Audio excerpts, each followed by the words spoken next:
আট পারা সূরা নাম 162 নম্বর আয়াত।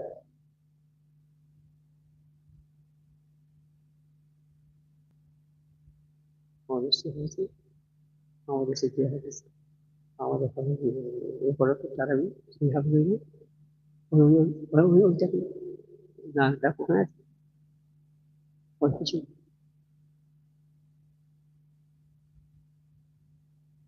أعوذ بالله من الشيطان الرجيم. بسم الله الرحمن الرحيم. قل إن صلاتي ونسكي ومحياي ومماتي لله رب العالمين. বলুন, আমার নামাজ, আমার কোরবানি, আমার জীবন, আমার মরণ সারা জাহানের রব আল্লাহ।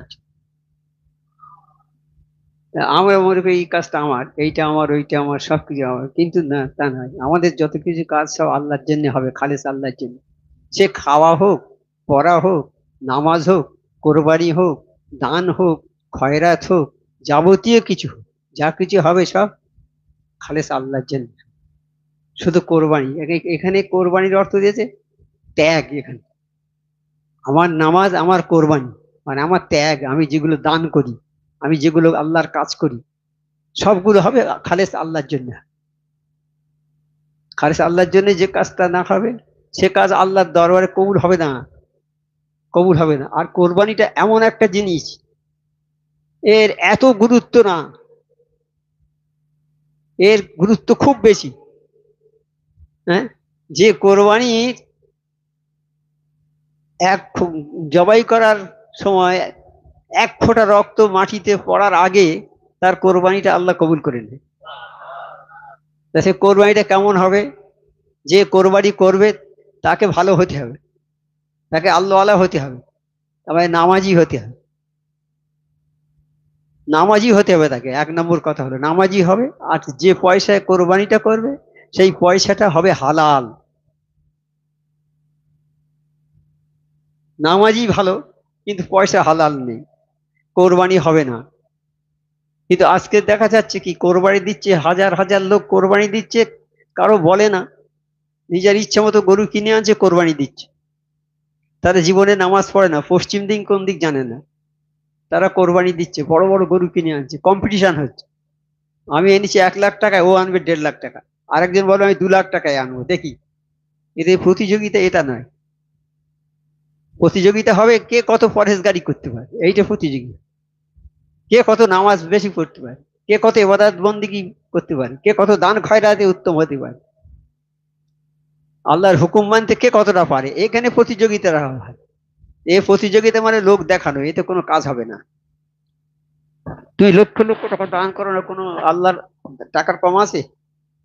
হ্যাঁ, সারা পৃথিবীর মানুষ যদি একই সঙ্গে আল্লাহর কাছে যদি কিছু চায়, কেউ চাইলো একটা মোটর গাড়ি, কেউ চাইলো রেল গাড়ি, কেউ চাইলো একটা প্লেন, কেউ চাইলো 100 বিঘে জমি, কেউ চাইলো বড় পুকুর, মানে যার যেমন ইচ্ছা, আল্লাহর কাছে যদি সারা পৃথিবীর লোক একসঙ্গে চায়, আল্লাহ সবাইকে একসঙ্গে দেবে। আল্লাহর খরচ হবে কত? একটা পানিতে বা সমুদ্রে যদি সূঁচাটা ডুবিয়ে তুলে নেওয়া যায়, কতটা পানি উঠবে? কতটা পানি উঠবে? সূচে ধর্তব্যের মধ্যে আছে, অতটা সম্পদ আল্লাহর খরচ হবে। আর এই সমুদ্রটা হচ্ছে আল্লাহর সম্পদ সব। আল্লাহর সম্পদ থেকে সারা পৃথিবীর লোকে দিয়ে ওইটুকু খরচ হলো। আল্লাহর সম্পদ কত? তা আল্লাহ কি 1 লক্ষ টাকা ভুকো নাকি, যে 10 লক্ষ টাকা খরচ করে কুরবানি দিচ্ছে তার দিকে চেয়ে আছে নাকি আল্লাহ? এই কাগজে দেখছিলাম একটা গরুর দাম কত কোটি টাকা, 16 কোটি না কত টাকা দাম হচ্ছে। হ্যাঁ, 37 কোটি, দেখেছেন কাগজে?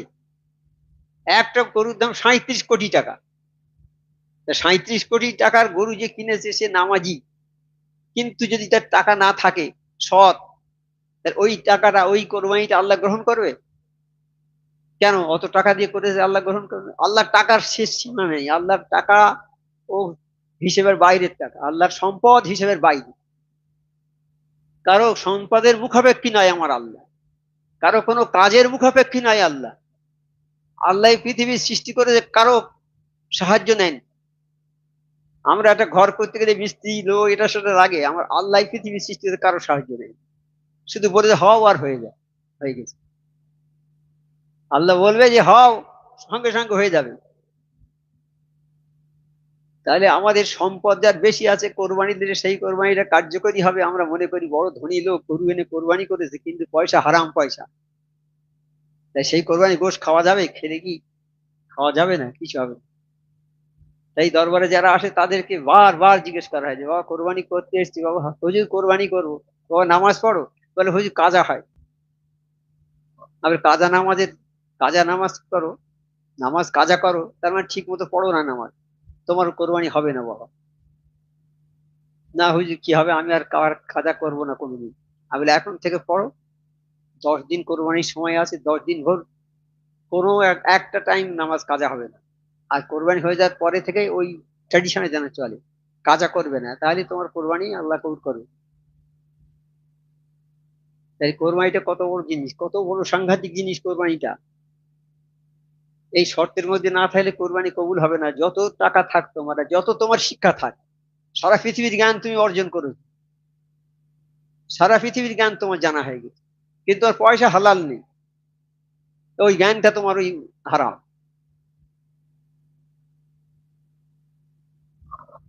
সারা পৃথিবীর সম্পদ, সারা পৃথিবীর জ্ঞান অর্জন করেছে, কিন্তু তোমার পয়সা হালাল নেই। তাই তোমার ওই কোরবানি হবে এই 37 কোটি টাকার কোরবানি হবে, আল্লাহ কবুল করবে না।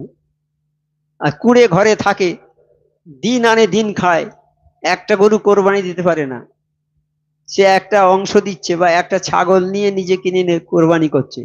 ওই কোরবানিটা, ওই রক্তটা মাটিতে পড়ার আগেই আল্লাহ তার কোরবানি কবুল করে নেবে।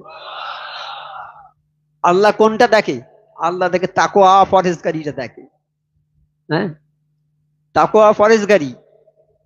তাই মহাশয় বলছিলেন না, আজ এই মাস ধরেই তো শুধু এই কোরবানির কথা আলোচনা হচ্ছে। কোরবানির সময় কোরবানির কথা ছাড়া আর অন্য কথাও অত উত্তম কথা নয়। কোরবানির মাসে কোরবানির কথা বলাটাই সবচেয়ে উত্তম কথা। রোজার মাসে রোজার কথাটা বলাই সবচেয়ে উত্তম বয়ান। হ্যাঁ, হজের মাসে হজের কথাটা বলাই সবচেয়ে উত্তম বয়ান। যখন যে সময় আসবে সেই সময়ের কথা মানুষকে জানিয়ে দিতে হবে। মানুষ জানে না, সেগুলো মানুষকে বলতে হবে, শোনাইতে হবে। তাই কোরবানিটা এমন একটা জিনিস। আর কি হবে? কোরবানির গরুর গায়ে যত পশম, অত পশম সমান নেকি হবে। কত নেকি আছে গুনতে পারবেন? আর যদি আমার আল্লাহ খুশি হয়ে যায়, কত হাজার হাজার লাখ লাখ গরুর পশমের সমান নেকি হবে। আর কাল কিয়ামতের ময়দানে ফুলসিরাত আমাদের সবার পার হতে হবে। ফুলসিরাত সাংঘাতিক জায়গা।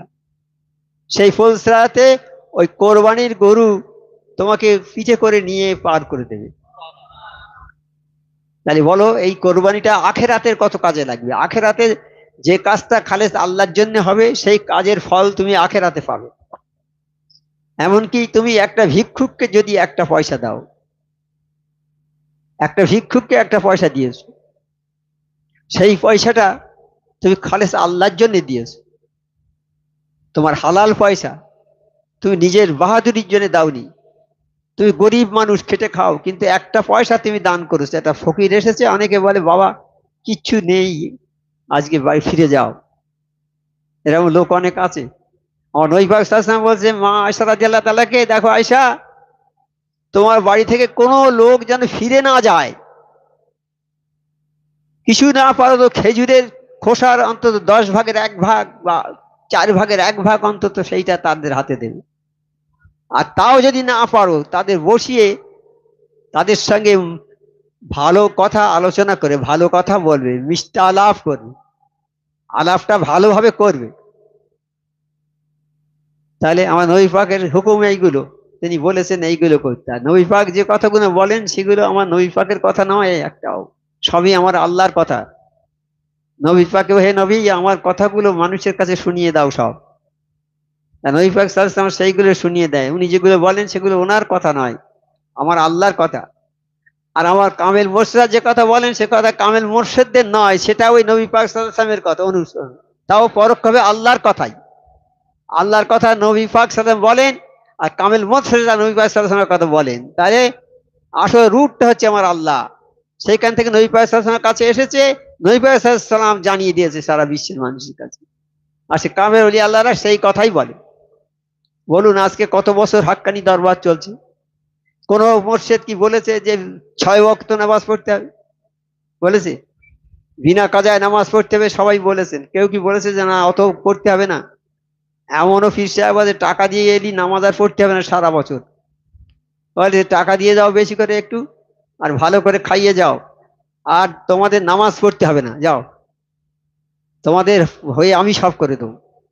মানুষ এখনো অন্ধকারের মধ্যে আছে, মানুষ অন্ধকারের মধ্যে এখনো আছে। আমার খেলে কি আপনার খাওয়া হবে? যদি সাধারণভাবে এটা না হয়, তা আমি তোমার জন্য সব ইবাদত গুলো করে দেবো, হবে কি? এটা একটা ধার ভাঁওতা, এটা ভাঁওতা দিয়ে মানুষের কাছ থেকে পয়সা উপার্জন করবে, আর তারা কিছু বোঝে না। কিন্তু এখন মানুষের চোখ খুলে গেছে অনেক। বাংলা কোরআন শরীফ বেরিয়েছে, যারা পড়তো না, কোরআন শরীফের ধারে যেত না, বলে কোরআন শরীফ শিখে কি হবে? বড় জোর একটা মাদ্রাসা চাকরি হবে, কি বড় জোর মসজিদে ইমামতি হবে, কি মুয়াজ্জিমি হবে, তাছাড়া আর কোনো কাজ পাবো না।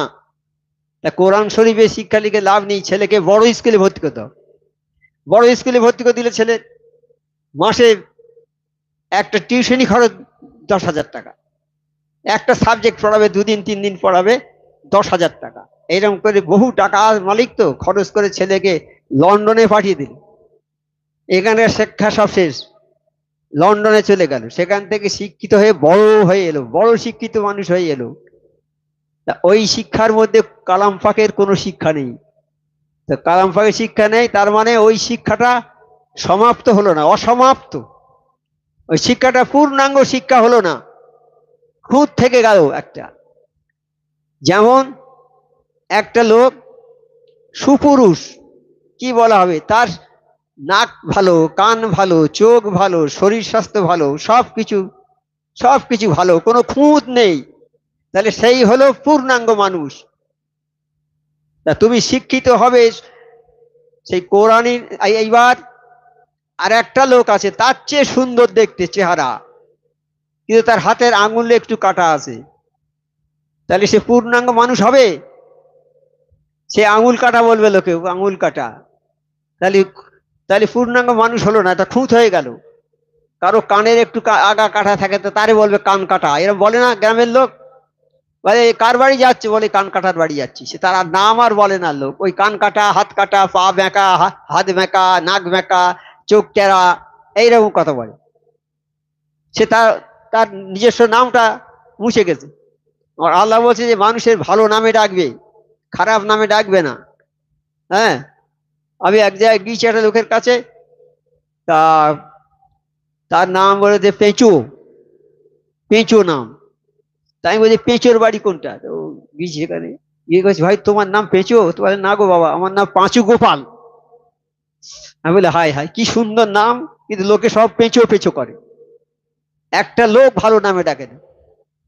তোমার আল্লাহ বলে দিলেন কি, তোমার ভালো নামে ডাকবে, লোকের নাম খারাপ করবে না, ভালো নামে ডাকবে। আমরা ডাকিনি এই পেঁচো, এই হরিয়ে, এই এটা এই সেটা বলে ডাকিনি, এ চলবে না।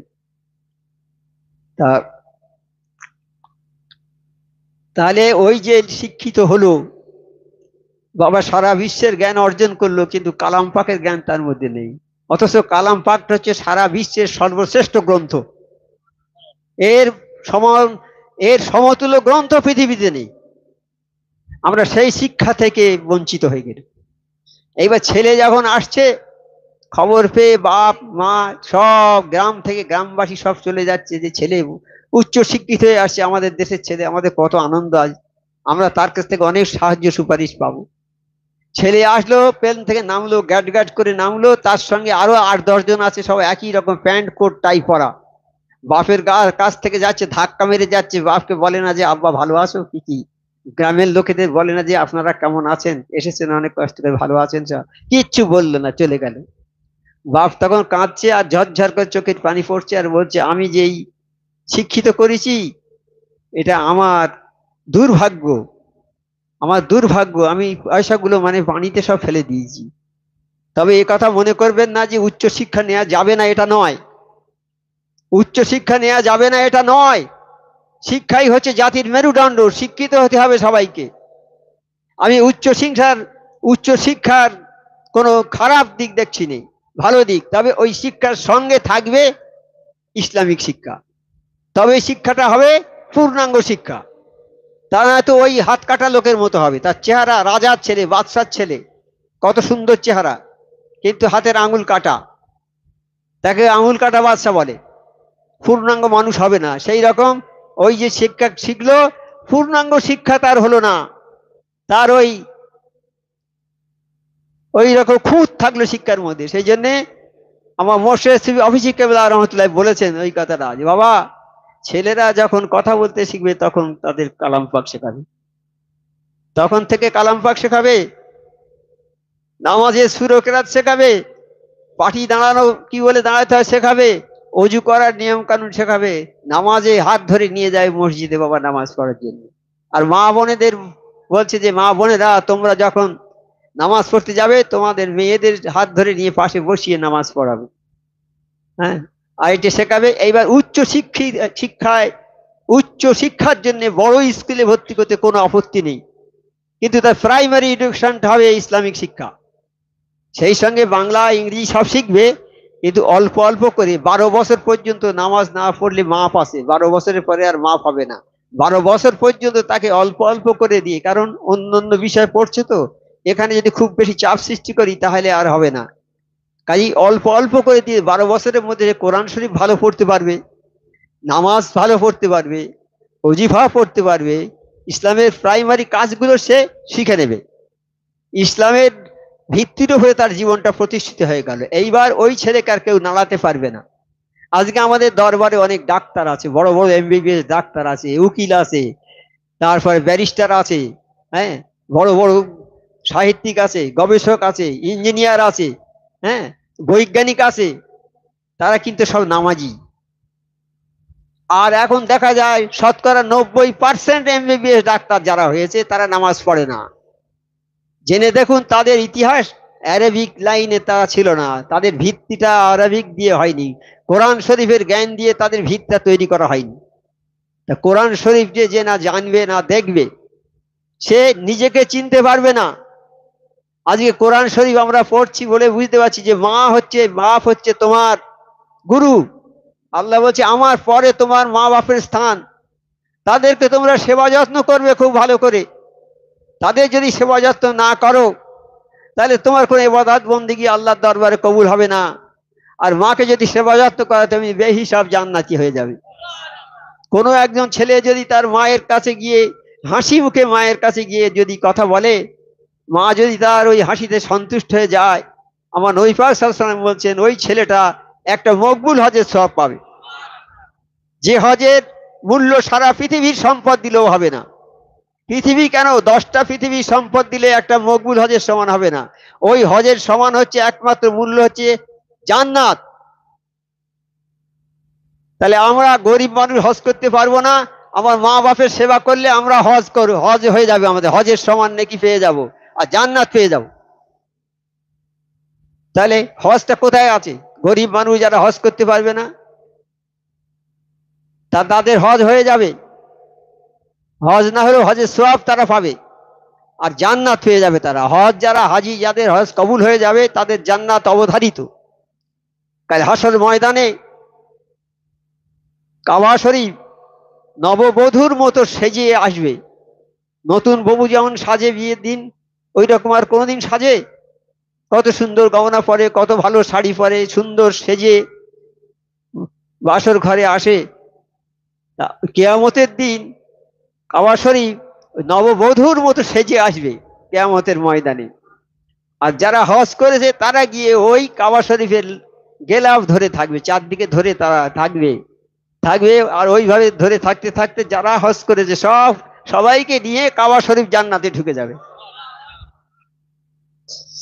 তাহলে গরিবরা দুঃখ করছে যে আমরা হজ করতে পারলুম না, আমাদের পয়সা নেই আল্লাহ, আমরা হজ করতে পারলুম না। গরিব ধনী লোক হজ করে তারা হজের নেকি কামালো আর তারা জান্নাতি হয়ে গেল, আমরা পারলুম না।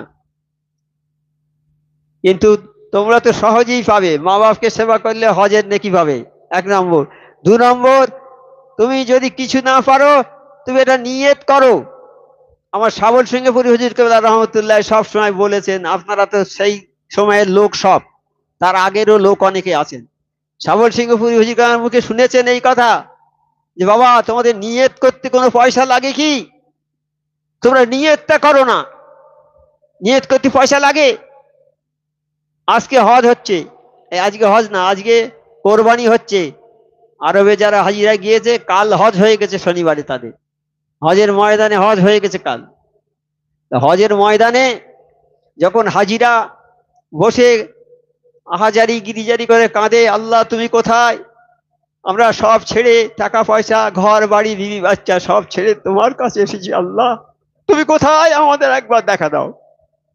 আল্লাহ তখন বলে, হয়ে ফেরেশতারা যারা এইরকম ঘরে গিরিজারি করে কাঁদছে, তাদের নাম আমি হাজির দপ্তরে লিখে নিলাম, তোমরা সবাই সাক্ষী থাকো। ফেরেশতাদের সব সাক্ষী রেখে আমরা আল্লাহ হজের দপ্তরে তাদের সব নাম লিখে নিয়েছে, কালকে যারা হজের ময়দানে হাজির হয়ে। আর হজের ময়দানে হাজির হয়ে, আরাফাতের ময়দানে হাজির হয়ে যদি কেউ মনে করে যে আমার গোনা মাফ হয়নি, সেই হচ্ছে সবচেয়ে গুনাহগার। সেখানে যে আশা রাখতে হবে যে আমার গোনা নিশ্চয়ই মাফ করে দিয়েছে আল্লাহ।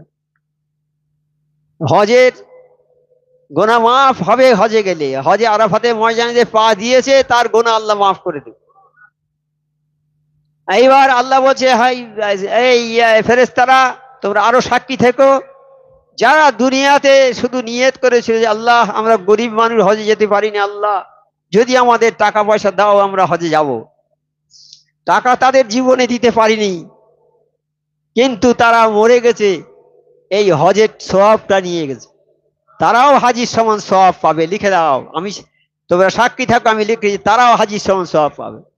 তাহলে আমাদের দুঃখ করার কিছু আছে?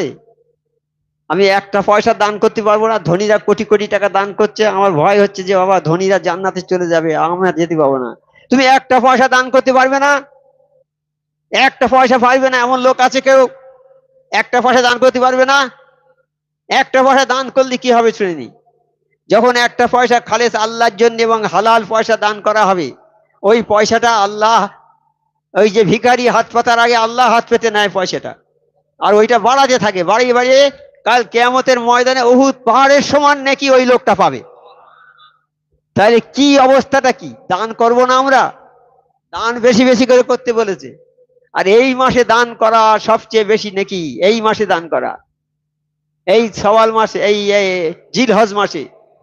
জিলহজ মাস আমাদের এখানে আজকে তো 9 তারিখ হচ্ছে, কাল আগামী সোমবার, কালকে আমাদের কোরবানি হবে।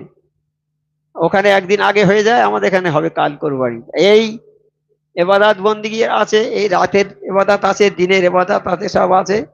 কাজে আমাদের এই হজ আর কোরবানি আমাদের করতে হবে, আর কোরবানি করতে গেলে ওইভাবেই করতে হবে, নচেৎ কোনো কোরবানি আল্লাহর দরবারে কবুল হবে না। তাই বলছে, আল্লাহ বলছে নবীকে, এ নবী তুমি সবাইকে বলে দাও আমার নামাজ, আমার সকল ইবাদত, ওইখানে কোরবানির মানে বলেছে ইবাদত, বুঝেছেন? আমার ইবাদত, জীবন মরণ সবই বিশ্বপ্রভু আল্লাহর জন্য।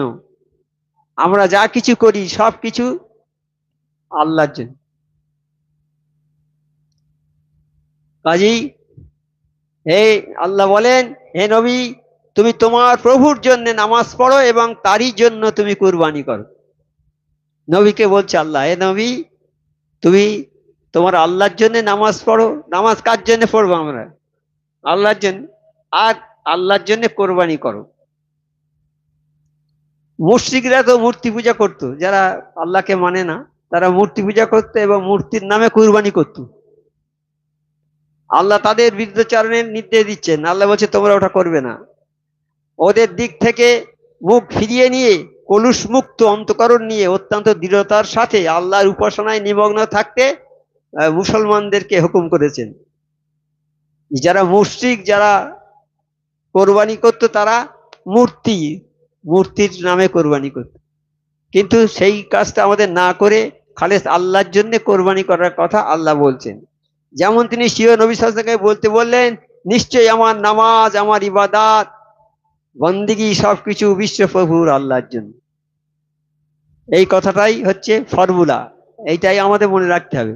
আমাদের যাবতীয় সব এই আয়াতটা সূরা আরাফের, আরাফ না, সূরা আনামের 162 নম্বর আয়াত, খুব গুরুত্বপূর্ণ আয়াত। এইটা সব আয়াতই গুরুত্বপূর্ণ, সবার মূল্য আছে, মূল্যহীন কোনো আয়াত নেই। আচ্ছা, হজ ওমরা পালনের সময় কোরবানি করাকে বলা হয় নুসুক। ইন্না সালাতি ওয়া নুসুকি, এই নুসুকির মানে কোরবানি। জারির ইবনে আব্দুল্লাহ রাদিয়াল্লাহু তাআলা বর্ণিত, তিনি বলেন যে রাসূলুল্লাহ সাল্লাল্লাহু আলাইহি ওয়াসাল্লাম ঈদুল আজহার দিন, এটা ঈদুল আজহা বলে, আবার ঈদুল আজহা, দুটি দুম্বা জবাই করেন এবং জবাই করার সময় বলেন ইন্না ওয়াজহাতু ওয়াজহিয়া লিল্লাযী ফাতারাস সামাওয়াতি ওয়াল আরদা হানিফা ওয়া মা আনা মিনাল মুশরিকিন। আমরা যেটা নামাজের পাটি দাঁড়িয়ে বলি, হ্যাঁ, নিশ্চয় আমি আমার মুখমণ্ডল সেই সত্তার দিকে একনিষ্ঠভাবে ফেরাচ্ছি যিনি আকাশ মণ্ডল ও ভূমণ্ডল সৃষ্টি করেছেন, এবং আমি মুশরিকদের অন্তর্ভুক্ত নই। তাই হজে গিয়েও লাব্বাইক আল্লাহুম্মা লাব্বাইক, লাব্বাইক আল্লাহুম্মা লাব্বাইক লা শারীকা লাকা লাব্বাইক, আগে এইটাই বলো, তারপরে তুমি তওয়াফ করো। হজে গিয়ে লাইনে দাঁড়িয়ে আগে এটাই বলো, তারপর তওয়াফ করো। তুমি পাঠিতে দাঁড়িয়ে আগে বলো আমি মুশরিক নই, আমি মুসলিম, আমি মুশরিক নই, আমি মুসলিম, এইটা বলো। সেইটা হচ্ছে ইন্নী ওয়াজহাতু ওয়াজহিয়া লিল্লাযী ফাতারাস সামা। আর হজে গিয়ে সেই রকম তুমি বলো আমি মুশরিক নয়, আমি মুসলিম, আমি হাজির আছি। আল্লাহ বলতে হবে লাব্বাইকা আল্লাহুম্মা লাব্বাইক, লাব্বাইকা আল্লাহ, লাব্বাইক আল্লাহুম্মা লাব্বাইক লা শারীকা লাকা লাব্বাইক ইন্নাল হামদা ওয়ান নিয়ামাতা লাকা ওয়াল মুলক লা শারীকা লাক। ওইটা আগে বলো, তুমি মুসলমান, আগে বলো এইটা, তারপরে তুমি তওয়াফ করো। নামাজের সময় তাই, তুমি আগে মুশরিক না মুসলিম, আমি মুসলিম, সেই জন্য ওইটা বলে তারপর নামাজ পড়ি। অর্থাৎ নিশ্চয় আমি তোমার আমার মুখমণ্ডল সেই সত্তার দিকে একনিষ্ঠভাবে ফেরাচ্ছি, আমার মুখমণ্ডলটা আল্লাহর দিকে ফেরাচ্ছি যিনি আকাশ সমূহ ভূমণ্ডল সৃষ্টি করেছেন, এবং আমি মুশরিকদের অন্তর্ভুক্ত নই। নিশ্চয় আমার নামাজ, আমার কোরবানি, আমার জীবন, আমার মরণ বিশ্বপ্রভু আল্লাহরই জন্য, তার কোনো অংশীদার নেই। আল্লাহর কোনো অংশীদার আছে? নেই। আমি এর জন্য আদিষ্ট হয়েছি। হ্যাঁ, আমি আত্মসমর্পণকারীদের মধ্যেই আমি হলাম প্রথম। ইব্রাহিম আলাইহিস সালাম বলছেন এইটা, উনি সর্বপ্রথম এই কোরবানি দিয়েছিলেন।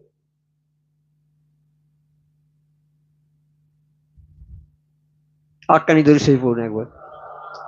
কোরবানির উদ্দেশ্যটা কি? কোরবানির উদ্দেশ্য হলো কোরবানি ইবাদত। নামাজ যেন ইবাদত, কোরবানি হচ্ছে ইবাদত। এই কোরবানির একমাত্র উদ্দেশ্য হবে আল্লাহকে সন্তুষ্ট করার জন্য। আমরা কোরবানি করব আল্লাহ সন্তুষ্ট হবে এই জন্য। শুধু কোরবানি কেন, সবকিছু। আমি দান করব আল্লাহ খুশি হবে এই জন্য, আমি খয়রাত করব খুশি হবে আল্লাহ এই জন্য, আমি একটা ভিখারিকে খাওয়াবো আল্লাহ খুশি হবে এই জন্য, হ্যাঁ, আমি একটা এতিমকে টাকা দেব আল্লাহ খুশি হবে এই জন্যে, আমি বৃদ্ধ লোকদের সাহায্য করব, যা অভাবীদের সাহায্য, যার যত কিছু জীবনের কাজ হবে সব আল্লাহর জন্য হবে। নিজের জন্য বললে কিচ্ছু হবে না, কোনো নেকি পাবে না। হ্যাঁ, আর নিজের বাহাদুরির জন্য করলে হবে না, খালি আল্লাহর জন্য সব কাজ করতে হবে, তবেই হবে। আর কোরবানি করতে হবে যাদের ক্ষমতা আছে, ক্ষমতা থাকা সত্ত্বে যারা কোরবানি করে না তারা অন্যায় করে, তারা পাপের কাজ করে। কোরবানি করতে হবে। আমার বাপ, একটা সংসারে বাপ আছে, তার 3টে ছেলে আছে, সব ইনকাম করে। বাপ একা কোরবানি দিলে ওদের হয়ে গেল, ওর মনে করে আমাদের সব হয়ে গেল, না হবে না। ওদের ওদের কোরবানি ওদের উপরে ওয়াজিব হয়ে গেছে। যে পয়সা ইনকাম করে 52 তোলা রূপোর সমান দাম থাকলে, 52 তোলা রূপোর সমান দাম থাকলে তাদের কোরবানি দিতেই হবে। ওই বাপ দিলে কোরবানি আদায় হবে না। তোমার তোমার তোমার 12 বছর বয়স হয়েছে, তোমার নামাজ ফরজ হয়েছে তোমার উপরে, তোমাকে নামাজ পড়তে হবে, তোমার বদলে তোমার বাপ পড়ে দিলে হবে? তা যদি না হয়, কোরবানি তোমার জন্য ওয়াজিব হয়ে গেছে, কোরবানি উপযুক্ত, তুমি কোরবানি দিতে হবে তোমার। হ্যাঁ, এইবার তোমার বাপ কোরবানি দিচ্ছে, তাহলে তোমার কোরবানি আদায় হবে? এই বদ্ধ ধারণা আমাদের মধ্যে আছে, একটা বাপ কোরবানি দিচ্ছে আমাদের সবার হয়ে যাচ্ছে। তোমার নামে দিচ্ছে, ঠিকই হচ্ছে তোমার নামে, কিন্তু তুমি তো দাও না, তোমাকে দিতে হবে কোরবানি। তিনটে ছেলে যদি উপার্জন করে, তিনটে ছেলের কোরবানি দিতে হবে, বাপের দিতে হবে, চারজনকে দিতে হবে। একটা গরু দাও চারজনে, তাই সবার কোরবানি আদায় হয়ে গেল। তা না করে বাপ একা দিচ্ছে, আমরা পয়সা দিচ্ছি না। যার কাছে টাকা থাকবে তাকে কোরবানি দেয়। এমনকি বাড়িতে যদি কোনো নতুন বউ আসে, আর এই কোরবানির সময় যে তার কাছে ওই পরিমাণ মাল থাকে, গহনা গাঠি করে 52তে বেরিয়ে থাকে, সেই বউকে কোরবানি দিতে হবে। বউকে নয়, বউ কোরবানি দেবে, তাকে কোরবানি করতে হবে। কেন করলে, না করলে তো কোরবানি না করলে তো একটা গোনার কাজ হয়ে যাবে। হ্যাঁ, জাকাত যার উপর ফরজ আছে, জাকাত যদি না দেয় তাহলে বিরাট গুনাহ। কাল কিয়ামতের ময়দানে ওই টাকাগুলো সাফ হবে, টেকো সাফ হয়ে পা থেকে পেঁচিয়ে পেঁচিয়ে গলা পর্যন্ত উঠে এই মুখে ছোবল মারে, শুধু মুখে ছোবল দেবে। আর বলবে আমি তোমার সেই টাকা, যে টাকা তুমি জাকাত দাওনি, বাক্সে রেখেছিলে, সেই টাকা এখন আরাম ভোগ করো। টাকা আরাম করে রেখেছিলে, ছাড়োনি, ভোগ করো কষ্ট। তাই কোরবানিটা কি জিনিস? আচ্ছা, কোরবানি দিতে হবে। আর কোরবানির গোশত তিনটে ভাগ করতে হবে। একটা ভাগ হবে, একটা ভাগ হবে নিজের বাড়ির, আর একটা ভাগ হবে আত্মীয় স্বজনের, আর একটা গরিব মিসকিনের। এইটা উত্তম। উত্তম, উত্তম মানে সবচেয়ে বেস্ট। তাহলে মানুষ তো তিন শ্রেণীর আছে, ভালো, তার চেয়ে ভালো, অধিকতর ভালো, আছে না? এই পার্টিটা ভালো, এই পার্টিটা তার চেয়ে ভালো, ও পার্টিটা সবচেয়ে ভালো। তিন রকমের লোক আছে, গুড, বেটার, বেস্ট, মানে বলে না, ভালো, অধিকতর ভালো, সবচেয়ে ভালো। এই তিনটে ক্যাটাগরি আছে। তাই এখানে ওই মাংসটা তিন ভাগ করাই হচ্ছে উত্তম, বেস্ট, সবচেয়ে। এইবারে কেউ ওর থেকে কম করে বেশি করে, করলে সেটা উত্তম হলো না, মধ্যম হয়ে গেল। কেউ কেউ আবার গোটা গরু ফ্রিজের মধ্যে ঢুকিয়ে দেয়, এটা কি উত্তম হবে? হবে না। কাজী যেটা উত্তম সেইটা করাই ভালো। আমরা এটাই করব ইনশাল্লাহ। আর কোরবানির গরুর মাংস প্রস্তুত করার জন্য আমার লোক নেই, কেউ নেই, আমি বাইরে থেকে লোক ডেকে আনবো ভাড়া করে। তাদের কিন্তু ওই টাকা দিয়ে ওই কাজ করাতে হবে। তারা গরু জবাইটা আমরা করব, হয়তো নিজে হাতে করলুম, যে না পারবে সে মাওলানা দিয়ে জবাই করিয়ে নেবে, বা যে জানে তাকে দিয়ে জবাই করিয়ে নেবে। সে জবাই করে দিয়ে বলে আমার টাকা দিতে হবে, তাকে দেবে। আমাদের হাক্কানির লোক করে টাকা নেবে না, এমনি জবাই করে দেবে। তবে জবাই হয়ে গেল, মাংস ছাড়ানো, চামড়া ছাড়ানো, মাংস তৈরি করা, সে লোক আলাদা থাকবে। তাদের টাকা কন্ট্যাক্ট করে নিয়ে আসতে হবে, যে বাবা তোমার 500 কি 1000 টাকা দেবো, গরুটা আমার রেডি করে দেবে। এইবার ওদের ওই, তাছাড়া অনেক ডেকে নিয়ে আসে যে গরু কোরবানি করে দাও, গোশ দেবো তোমাদের। ওই গরু কোরবানি করে, আর ওই লোকের দিয়ে খাটিয়ে খাটানো লোক, কর্মী লোকেদের ওই গরুর গোশ দেয়া যাবে না, এই দোষ দেওয়া যাবে না। কাজের বদলে, পরিশ্রমের বদলে গোশ দেওয়া যাবে না। এমনি যেমন গোশ আমরা লোককে বিলি করব, সেই রকম বিলি দিতে পারো তাদের, অথবা নিজের অংশ থেকে দিতে পারো কিছু। নিজের অংশ থেকে, যেটা ভাগ হয়ে গেল আমার নিজের অংশ, আমি সেটা আমার আত্মীয়দের দেবো, তার থেকে কিছু ওদের দিতে পারো। কিন্তু কোরবানির যে অংশ থাকবে, ওর থেকে যেমন গরিবদের দেয়া হচ্ছে, আত্মীয়দের দেওয়া হচ্ছে, ওর থেকে একটা একটা পিস যেন ওদের দেয়া না, দেয়া যাবে না। ওটা দিলে তোমার কোরবানি হবে না। কোরবানি এমন সাংঘাতিক জিনিস। কোরবানির টাকা, কোরবানির গরুর দড়িটা পর্যন্ত দান করে দিতে হবে। কোরবানির চামড়া যদি তুমি বাড়িতে রেখে দাও, তুমি ওটা রং করে পাকা করে তুমি জায়নামাজ করতে পারবে, এটা হুকুম আছে। আর যদি ওটা বিক্রি করে দাও, বিক্রির টাকাটা গরিব মিসকিনদের সব দান করে দিতে হবে। তাহলে এই ভুল যেন আমাদের না হয়, এই ভুল যেন আমাদের না হয়, আমরা এইভাবে বিলি বন্টন করে দেবো। আর তো কোরবানির আরো নিয়ম শৃঙ্খলা আছে, সেগুলো তো আর বলা যাচ্ছে না আজকে, সে তো আগে বলা হয়েছে। এই মোটামুটি এইগুলো করলেই ঠিক হবে। আর কোরবানির দিনের কি ফায়দা দেখে নাও, কোরবানির রাত্রের কি ফায়দা দেখে নাও। কোরবানির রাত যেটা, কোরবানির রাতের কি ফজিলত, মানে আজকের রাত দিনগত রাতটা হবে এটা কোরবানির রাত। দিনটা আগে আসে তো, এই রাতটা আগে আসে তারপর দিন আসে। এই কোরবানির রাতের কি ফজিলত আর কি ইবাদত রাত্রে করতে হয়। শবে নাহার কুরবানির দিনের পূর্ব রাত্রিকে বলা হয়। কুরবানি কাল হবে তো, তার পূর্বের রাত মানে এই আজ দিনগত রাতটা। তাহলে সবে এই কোরবানির রাত হলো না আগের, একে বলে শবে নাহার। এই রাতটার নাম শবে নাহার। এ রাত্রির ফজিলত সম্পর্কে নবী করিম সাল্লাল্লাহু আলাইহি সাল্লামের কতিপয় হাদিস এখানে উল্লেখ করা হলো। হাদিস শরীফে বর্ণিত আছে, রাসূল সাল্লাল্লাহু আলাইহি ওয়াসাল্লাম বলেছেন, যে ব্যক্তি শবে নাহারে দু রাকাতের নিয়তে 12 রাকাত নামাজ আদায় করবে, আজকে রাত্রে আদায় করবে, যার প্রতি রাকাতে সূরা ফাতিহার পরে 15 বার করে সূরা ইখলাস পাঠ করবে, তবে আল্লাহ তাআলা তার সমস্ত গুনাহ মাফ করে দেবে এবং তার আমলনামায় 70 বছরের ইবাদতের পুণ্য লিখে দেবে। তাহলে আজকে কাল কোরবানি, আজ কোরবানির রাতে কিছু ইবাদত আমাদের আছে, এই করতে হবে। এইটা নবী পাক সাল্লাল্লাহু আলাইহি ওয়াসাল্লামের হাদিস। হ্যাঁ, আর একটা হাদিসে বলছে, রাসূল করিম সাল্লাল্লাহু আলাইহি ওয়াসাল্লাম বলেছেন, যে ব্যক্তি কুরবানির পূর্ব রাতে 4 রাকাত নফল নামাজ পড়ে, প্রত্যেক রাকাতে সূরা ফাতিহার পর একবার সূরা ফালাক, একবার সূরা নাস পাঠ করে, এইরূপে নামাজ শেষ করে সালাম আনতে 70 বার পড়বে এই দোয়াটা, লা ইলাহা ইল্লাল্লাহু। এটা কঠিন, এটা পড়তে পারবে না, দরকার নেই এটা পড়তে হবে না, এইটাই করবে। 12 রাকাত নামাজ পড়বে, প্রতি রাকাতে সূরা ফাতিহার পর 15 বার করে সূরা ইখলাস, কুল হু আল্লাহু 15 বার। এই 12 রাকাত নামাজ পড়বে, পড়লে তোমার কি হবে, তোমার জীবনের সমস্ত গুনাহ মাফ করে দেবেন আল্লাহ, আর তোমার আমলনামায় 70 বছরের ইবাদত লেখা হবে, পূর্ণ লেখা। তাহলে এইটি করি, আমরা করবো আজকে, নামাজ পড়বো, এটা পড়ে রাখবো। আচ্ছা, এবার কোরবানির দিনের কি ফজিলত, কোরবানির দিনের বেলা কি ফজিলত, কোরবানির কি ফজিলত, দিনের বেলা আমরা কোরবানি করি তার কি ফজিলত আছে। ইয়াউমে নাহার বলা হয়, ইয়াউমে নাহার মানে কোরবানির দিনকে বলা হয় ইয়াউমে নাহার।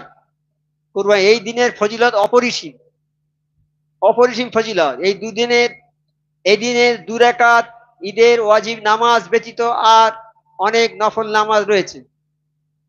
ঈদের 2 রাকাত নফল নামাজ, রাসূল সাল্লাল্লাহু আলাইহি ওয়াসাল্লাম বলেছেন, যে ব্যক্তি কুরবানির দিন নিজেকে ঈদের নামাজ পর্যন্ত খাওয়া পান করা, এই ঈদের নামাজটা না খেয়ে পড়তে হয়।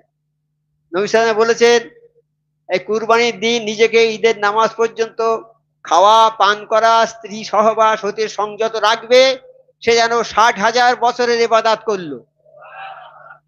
কালকে যে আমরা ঈদের নামাজ পড়তে যাব, ঈদগাহ ময়দানে যাব আমরা নামাজ পড়তে, ঈদগাহ ময়দানে নামাজ পড়তে যাওয়ার আগে আমরা না খেয়ে যাব। আর ওই ঈদ আল ফিতরের নামাজ যেটা আগে হয়ে গেছে, ওটা খেয়ে যেতে হবে, ওটা খেয়ে যেতে হবে, আর এটা না খেয়ে। যারা না খাবে, খাবে না, রোজা এই ঈদের নামাজ পড়তে যাবে, ঈদের নামাজ পর্যন্ত তারা না খাবে, খাওয়া দাওয়া করবে না, পানও করবে না, কোনো পানি খাবে না, আর স্ত্রী সহবাস করবে না। তাহলে কি হবে, তারা যেন 60,000 বছরের ইবাদত করলো। তাহলে এইগুলো আমরা করব, খবরদার যেন কেউ স্ত্রী সহবাস করে যাবেন না নামাজ পড়তে, এইটা বিরত থাকতে হবে।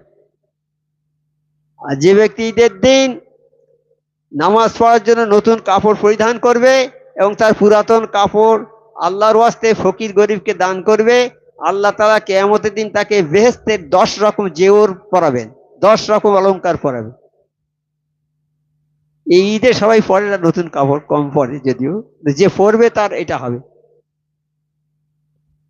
আর বলেছে, তিনি আরো বলেন, যে ব্যক্তি ঈদ উল আজহার দিন ফেরেশতাগণের সম্মান রক্ষার্থে পরিধানের পোশাক পরিচ্ছদে আতর মাখে এবং নিয়ত রাখে যে ফেরেশতাগণ মুসাফা করবেন, তাহলে আল্লাহ তাআলা তাকে তার রাস্তায় 100 গোলাম আজাদের সওয়াব দান করবে।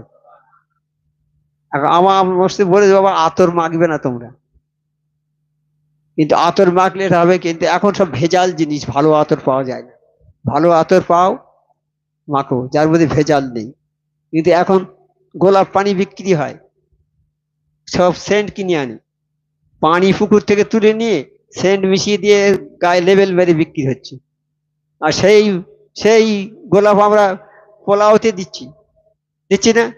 কিন্তু ওর জন্মটা তো খারাপ জায়গায়, পুকুরের পানি নিচ্ছে, কলকাতার খালের পানি তুলে নিচ্ছে, এইসব পানি দূষিত পানি তুলে নিচ্ছে, নিয়ে তাতে একটু সেন্ট মেখে গায়ে পোস্টার লাগিয়ে দেয় গোলাপ। আসলে গোলাপ কি ওটা? এটা হয় আমাদের ওখানে খুব হয়, তাই আমরা জানি। ওইসব গোলাপের সেন্ট কিনে আনে, সেন্ট বিভিন্ন রকমের সেন্ট হয় তো, কিনে আসে গোলাপি সেন্ট নিয়ে আসে, এনে আর ওই বোতল কিনে নিয়ে আসে, এনে আর পানি ভর্তি করে আর ওই 2-4 ফোঁটা দিয়ে গায়ে কাগজ মেরে দেয়, লেবেল মেরে দিয়ে বিক্রি করে দেয়। 1 টাকা খরচ হয়, হয় না, 10 পয়সা খরচ হয়, 100 টাকা আদায় করে, এইভাবে করে। ইনকামটা কি হবে? ঠিক হবে? ভালো ইনকাম হবে? আর যাই হোক, তাহলে আমরা ওই দিনে পোশাক পরিচ্ছদ ভালো করে, পুরনো হলেও পরিষ্কার পরিচ্ছন্ন করে পরে ঈদগাহে যাবো আমরা, তাহলে ভালো হবে আমাদের, তাহলে আমরা নেকি অনেক পাবো। আর নবী করিম সাহেব বলেছেন, যে ব্যক্তি ঈদের দিন তাকবীর বলবে সে হজ ও উমরার সওয়াব পাবে। যেমন আজকে ফজর থেকে শুরু হয়েছে তাকবীর, আজকে ফজর থেকে শুরু হয়েছে, জোহরে হবে, আসরে হবে, মাগরিবে হবে, 13 তারিখ পর্যন্ত হবে। তো 13 তারিখ মাগরিব পর্যন্ত, মাগরিবে আর পড়তে হবে না, আসর পর্যন্ত শেষ হয়ে যাবে। এই তাকবীর পড়লে কি হবে দেখুন, এই তাকবীরটা সবাই পড়বেন, এই তাকবীর যে বলবে সে হজ ও উমরা সওয়াব পাবে, হজের সওয়াব এবং উমরার সওয়াব পাবে সে, এই তাকবীরটা যদি করে কদিন। তিনি আরো বলেছেন, যে ব্যক্তি ঈদের দিন নামাজ শেষ করে ময়দানের বাইরে, আল্লাহ তাআলা তাকে 1000 নেকির সওয়াব বকশিশ করবেন। নামাজ পড়ে ঈদের ময়দানে বাইরে চলে আসে, সে ব্যক্তি ইমানের সাথে নামাজ পড়ে, সে 10,000 নেকির সওয়াব পাবে। ঈদগার মাঠে যে নামাজ পড়লো সে 10,000 নেকির সওয়াব পাবে। যে ওই দিন ইমানের সাথে খুতবা শুনবে, অগণিত গোলাম আজাদ করার সওয়াব পাবে।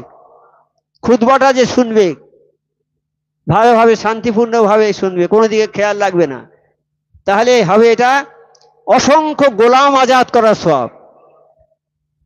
আর যে তাকবীর পড়বে 9ই জিলহজ ফরজ হতে 13ই জিলহজ আসরের ওয়াক্ত পর্যন্ত, অর্থাৎ মাগরিবে পড়বে না, এবং ঈদের দিন মিসকিনকে সাদকা খয়রাত করবে, ঈদের দিন গরিব মিসকিন বউ আসে, তাই সাদকা খয়রাত করবে, সে হজ ও উমরার সওয়াব পাবে। তাহলে কাল দিনটা তো বিরাট দিন, তাহলে ফজিলতের দিন নয় কি? আমাদের আজ যেন ওই ফজিলত থেকে আমরা মাহরুম না হয়ে যাই। নবী করিম সাল্লাল্লাহু আলাইহি ওয়াসাল্লাম বলেছেন, যে ব্যক্তি ঈদের নামাজ পড়ার জন্য তাকবীর বলতে বলতে ঈদগাহে যাবে এবং নামাজ শেষ করে তাকবীর বলতে বলতে অন্য রাস্তা দিয়ে আর বাড়িতে আসবে, হ্যাঁ, আল্লাহ তাআলা তার সমস্ত গুনাহ মার্জনা করে দেবেন। যাওয়ার সময় তাকবীর পড়ে পড়ে যাবো এক রাস্তা দিয়ে, আসার সময় তাকবীর পড়তে পড়তে আসবো এই রাস্তা দিয়ে, এই তাকবীর পড়ার জন্য আল্লাহ তার জীবনের সমস্ত গুনাহ মাফ করে দেবে। কিন্তু যে ব্যক্তি খুন করেছে, মাতা পিতাকে কষ্ট দিয়েছে বা মদ পান করেছে, এরূপ ব্যক্তি তওবা না করলে মাফ হবে না, এইসব ব্যক্তির মাফ হবে না গুনাহ। যদি তওবা করে তাহলে আল্লাহ মাফ করে দিতে পারে। তাই তওবাটা আমাদের সবসময় করতে হবে। আমাদের বিপদ আপদ আসে আল্লাহর হুকুমেই আসে, আল্লাহর তরফ থেকে আমাদের উপরে বিপদ আসে, যত কিছু রোগ বালা বিপদ সবকিছু আল্লাহর তরফ থেকে আসে, এটা বিশ্বাস হয়, এটা বিশ্বাস করতে হবে যে আল্লাহর তরফ থেকে, কি জ্বর হয়েছে আল্লাহর তরফ থেকে এসছে, যা কিছু হবে বিপদ আপদ আল্লাহর তরফ থেকে আসে। তো এই বিপদের দাওয়াটা কি, এই বিপদ থেকে বাঁচার উপায়টা কি? বেশি বেশি করে তওবা ইস্তিগফার পড়তে হবে, বেশি বেশি করে ইস্তিগফার পড়তে হবে। ইস্তিগফার বেশি পড়লে কি হবে? আল্লাহ খুশি হয়ে যাবে, আল্লাহ রাগ ঠান্ডা হয়ে যাবে, আল্লাহ তোমার মাফ করে দেবে, আল্লাহ তোমার গুনাহ মাফ করে দেবে, রোগ বালা বিপদ থেকে একদম করে দেবে, বালা বিপদ দূর করে দেবে। কিন্তু আমাদের রোগ বালা বিপদ হলে আমরা কত আজে বাজে চিন্তা করি, কিন্তু না, তখন তওবা বেশি করে পড়তে হবে, আর আল্লাহর কাছে আল্লাহকে খুশি করতে হবে। তওবা পড়লে আল্লাহ খুশি হয়, আল্লাহর রাগ কমে যায় তওবা পড়লে। তওবা তুমি বেশি বেশি করে তখন পড়বে, তোমার বিপদ আল্লাহ দূর করে দেবে।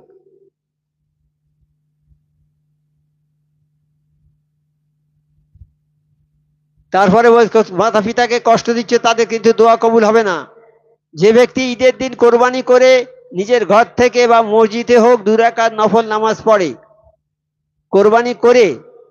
কোরবানি করার পরে সে ঘরে 2 রাকাত নফল নামাজ পড়ে, প্রত্যেক রাকাতে সূরা ফাতিহার পর সূরা ওয়াস শামসি পড়ে, সে নিশ্চয়ই হাজীদের সওয়াবের সমান শামিল হবে। হাজীদের সমান সওয়াব পাবে, যত সওয়াব হাজীরা পেয়েছে সে সেই সওয়াব পাবে। কখন? এটা কোরবানি করে, বাড়িতে কোরবানি করে কোরবানির শেষে সে 2 রাকাত নফল নামাজ পড়বে, সূরা সূরা ফাতিহার পর সূরা শামস পড়ে, ওয়াস শামস একটা সূরা, ওইটা পড়লে তার ওই রকম হাজীদের সমান সওয়াব হবে। আল্লাহ তাআলার নিকট তার কোরবানি কবুল হবে, বুঝেছেন? ওইটা পড়লে। এবং কোরবানির পশুর প্রত্যেক পশমের পরিবর্তে সওয়াব পাবে। সাহাবাগণ জিজ্ঞাসা করেছে, ইয়া রাসূলুল্লাহ, গরিব মানুষ যদি কোরবানি করার সৌভাগ্য না হয় তাহলে কি করবে? গরিব মানুষ, তার কোরবানি করার সৌভাগ্য নেই, সামর্থ্য নেই, কি করবে? রাসূল সাল্লাল্লাহু আলাইহি ওয়াসাল্লাম বললেন, ঈদের নামাজের পর সে বাড়ি থেকে 2 রাকাত নফল নামাজ পড়বে। যে গরিব মানুষ কোরবানি করার সামর্থ্য নেই, সে ঈদের নামাজ পড়ে 2 রাকাত ঈদের নামাজ পড়ে বাড়িতে চলে যাবে, 2 রাকাত নফল নামাজ পড়বে, বাড়ি গিয়ে 2 রাকাত নফল নামাজ পড়বে, প্রত্যেক রাকাতে সূরা কাউসার, ইন্না আতাইনা পড়বে, প্রত্যেক রাকাতে সূরা ফাতিহার পর ইন্না আতাইনা পড়বে, তাহলে সেই ব্যক্তি বহুত কোরবানি করার সওয়াব পাবে। তা দেখুন, আমরা কোরবানি যারা করতে পারছি না তারা কত দুঃখ করছি যে ধনীরা কোরবানি আমরা পারিনি। এই কোরবানি করতে পারবে না, ঈদের নামাজ পড়ে ফিরে আসবে বাড়ি, এসে 2 রাকাত নফল নামাজ পড়ে দেবে, আর সূরা ফাতিহার পর সূরা কাউসার, ইন্না আতাইনা কাল কাউসার, এইটা পড়বে, তাহলে সে অসংখ্য উট কোরবানির সওয়াব পাবে। তাই দেখুন, তাহলে গরিব মানুষের, আল্লাহ গরিবকে বেশি ভালোবাসে, তার প্রমাণ এই সবগুলো। গরিবকে বেশি ভালোবাসে আল্লাহ, গরিব মানুষের জন্য কত আয়াত বেশি নাজিল করেছে কালাম পাকে। একটা গরিব মানুষ, এতিম মানুষকে যদি আপনি মানুষ করেন, এতিমের ধন সম্পদ আছে, তার ধন সম্পদ খাওয়ার জন্য এতিম বাচ্চাকে বাড়ি এনে মানুষ করছে, সে মরে যাবে, এতিমের মাল খেয়ে মরবে, কার মুখ থেকে শুধু আগুন বেরোবে। আর কোনো মানুষ যদি ওই এতিম বাচ্চাকে বাড়ি আনে তার সম্পদগুলো রক্ষণাবেক্ষণ করার জন্য, আর ওই ছেলেটাকে নিজের খরচে খাওয়ায়, যদি ওই এতিম বাচ্চাকে নিজের পয়সায় খাওয়ালো আর তার সম্পদ আছে সেগুলো রক্ষণাবেক্ষণ করে রাখলো, ওই এতিম ছেলে বড় হয়ে গেল, সম্পদটা তাকে বুঝিয়ে দিলে, ওই লোকটা যাবে জান্নাতে, থাকবে আমার নবী পাক সাল্লাল্লাহু আলাইহি সাল্লামের সঙ্গে স্পেশাল জান্নাতে, হাতের 2টো আঙুল যেমন পাশাপাশি থাকে। এইটা নবী পাক সাল্লাল্লাহু আলাইহি সাল্লাম, এইটা সেই লোক যে এতিমকে মানুষ করেছে। তাহলে কত বড় গরিব মানুষের কত বড় মর্যাদা। আমি একটা এতিমকে মানুষ করব, ছেলেকে, ওই রকম পাবো, সম্মান পাবো। গরিবকে দান করব, দান করলে আমি দানের সওয়াব পাবো, উহুদ পাহাড়ের সমান নেকি পাবো। কওসার পর তাহলে তার কোরবানি পূর্বে কোরবানি করা, আর কোরবানি কখন করতে হবে? নামাজের পরে কোরবানি করতে হবে। ঈদ আল আজহার নামাজ পড়ে গিয়ে কোরবানি করতে হবে, আগে কোরবানি করলে কোরবানি বাতিল হয়ে যাবে, কোনো রকমে আর হবে না। তো আমি করে দিয়েছি, কেউ জানে না, দেখিনি, কোরবানি করেছি, গরুটা বাতিল করে দেবো, ও চালিয়ে দিলুম, তো কোরবানি হলো না। সেই জন্যে কোরবানি করতে হবে নামাজের পরে, আগে করলে হবে না। হাদিসে বর্ণিত ইসলাম বলেছেন, যদি কোনো ব্যক্তি কোরবানির 2 রাকাত ওয়াজিব নামাজ আদায় করার পর 4 রাকাত নামাজ আদায় করে, এটা কঠিন অনেক, এটা অনেকে পারবে না, তবে এটা পরবর্তী পর্যায়ে আমরা এইগুলো শিখে নেব, এখন পারবে না, এখন সময় নেই, আর সে পারবে না। তা ওইগুলো করলে আল্লাহর মর্জি, সব গুনাহ মাফ হয়ে যাবে, আল্লাহ মাফ করে দেবে। কোথায় আছে? আচ্ছা, একটা বিশেষ ঘোষণা, রাস্তায় যে গাড়িটা আছে তার নাম্বার হচ্ছে 0694448, এই নাম্বারে গাড়িটা রাস্তায় আছে, অনেকের অসুবিধা হচ্ছে, ওটা সরিয়ে ঠিক ভালো জায়গায় রেখে দেন। যে গাড়িটার কথা বলছি তার নাম্বার হচ্ছে 069448। এই গাড়িটা রাস্তায় আছে, যারা রাস্তায় চলছে বা কাজের লোক যারা আছে তাদের খুব অসুবিধা হচ্ছে, মেহরবানি করে এটা সরিয়ে ঠিক ভালো জায়গায় রেখে দিন। এই হলো কোরবানির সম্বন্ধে আলোচনা।